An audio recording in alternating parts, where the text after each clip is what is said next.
უნებართვა ვიზიტების შედეგი, დიპლომატიური სკანდალი თუ წინასწარ დაგეგმილი სცენარი. მიუნხენში სალომე ზურაბიშვილს პოლონეთის საგარეო საქმეთა მინისტრმა პირდაპირ მიხეილ სააკაშვილის შეწყალება მოსთხოვა და მძიმე დანაშაულებში მხილებულ და მსჯავრდებულ სააკაშვილს მოდერნიზების სიმბოლო უწოდა. თემაზე კეთდება პოლიტიკური შეფასებები, რომელსაც ნინო არღულიანი გაგვაცნობს.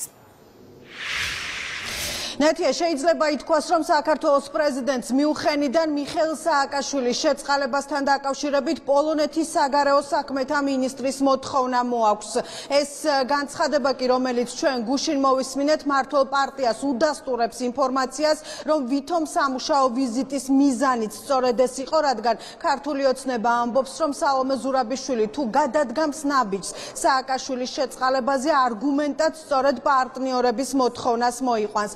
კიდევ ერთი ინფორმაცია, რაზეც მმართველი პარტიის წევრები საუბრობენ, არის ის, რომ თავად პრეზიდენტი, რომელიც ქვეყნის კონსტიტუციას არსემს პატივს, ქვეყნის კონსტიტუციას არსემენ პატივს, სხვა ქვეყნის წარმომადგენლებიც, რადგან სხვა შემთხვევაში ასეთი მოთხოვნა პოლონეთის საგარეო საქმეთა მინისტრისგან უბრალოდ არ გაჟღერდებოდა. სხვათა შორის დღეს ქართულმა ოცნებამ ევროპელ დიპლომატს გაუხსენა ისიც, რომ მას არაფერი უთქვამს მაშინ, როდესაც პოლონელი ექიმი მიხეილ სააკაშვილის ბიოლოგიური მასალის მოპარვას ვივამედის კლინიკაში ცდილობდა.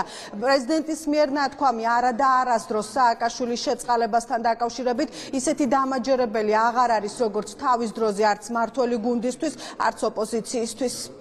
სალომე ზურაბიშვილის ვითომ საქმიანი ვიზიტი, ეს არის, რა თქმა უნდა, ერთიანი გეგმის ნაწილი. ამ ადამიანს აკადრებინეს ის, რომ მან დაარღვია უხეშად ჩვენი ქვეყნის ძირითადი კანონი.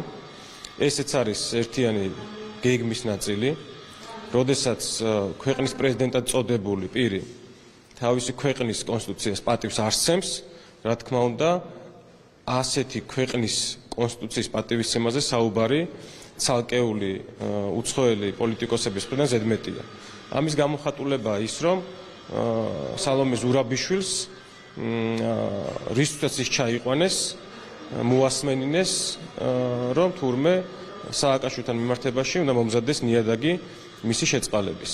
პრეზიდენტის სტატუსით უკანონოდ და კონსტიტუციის დარღვევით, რომ დაიარება ევროპის ქვეყნებში, იქ ძალიან დიდი ეჭვია, რომ შეგნებულად იქნება ისეთი სიტუაცია და ვითარება, მედია კუთხითაც მომზადება რადიკალური ოპოზიციის მხარდამჭერი ტელევიზიებით, შესაბამისი კითხვები სხვადასხვა ქვეყნის პოლიტიკოსებისგან, იქითკენ გვაბიძგებინებს ვიფიქროთ, რომ ეს არის შეგნებულად გადადგული ნაბიჯები იმისთვის, რომ აი სწორედ ის ფრაზა არა და არასდროს იყოს სანაგვეზე გადაგდებული და სააკაშვილის შეწყალების კუთხით სწორედ ის ფორმა მიიღოს სალომე ზურაბიშვილმა თავის პოლიტიკური სახის, რაც რეალურად უკვე დიდი ხანია აქვს და ის ნაციონალური მოძრაობის არსებით შემადგენელი ნაწილი. ზოგადად ესო დიპლომატიური სკანდალი ეს უდავოა.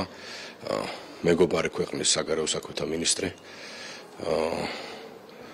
მიგვითითებს ჩვენ ქვეყნის შიგნით როგორ უნდა მოვიქცეთ, როგორ უნდა გავასამართლოთ კრიმინალები, შემდეგ როგორ უნდა შევიწყალოთ ეს კრიმინალები.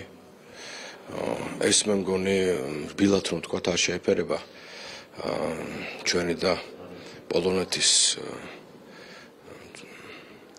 ძალიან დიდი ხნის მეგობრულ ურთიერთობებს. მე ვფიქრობ ერთ რამეს, ჩვენ რომ არ მივეცით შესაბამისი რეაქცია პოლონელი ექსპერტის პარტიზანული ფორმით სააკაშვილთან შეპარვას, იქიდან გაურკვეველი სახის ბიომასალის ფეხსაცმლის გამოტანას და ჩავთვალეთ, რომ იმ ეტაპისთვის საკმარისი იყო ჩვენი რეაქციები, როგორც ჩანს, მანდაჭამაში მოდის ზოგიერთს, მათ შორის პოლონეთში და ახლა გადაწყვიტეს ჩვენ ყური აგვიწიონ. ქალბატონი ზურაბიშვილი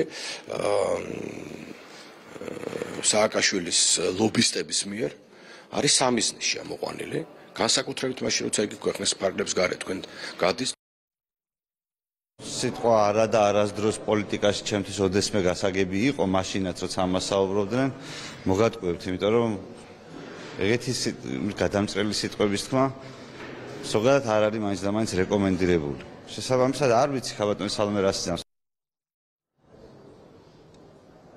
მაშინ როდესაც საერთაშორისო კონფერენციაზე მიხეილ სააკაშვილის შეწყალებას გთხოვენ და შენ პასუხი არ გაქვს, ასეთ შემთხვევაში ეს პირდაპირ ნიშნავს იმას, რომ სააკაშვილის თამაშის მონაწილე ხარ. ასეთი იყო დღეს მმართველი გუნდის წარმომადგენლების შეფასებები. მმართველი გუნდი ამბობს იმასაც, რომ სალომე ზურაბიშვილმა მორიგი უნებართვო ვიზიტით დიპლომატიური სკანდალი გამოიწვია, რადგან ცალსახად გამოჩნდა, რომ პოლონეთის საგარეო საქმეთა მინისტრი ქვეყნის მართლმსაჯულებაში ჩარევას ცდილობს.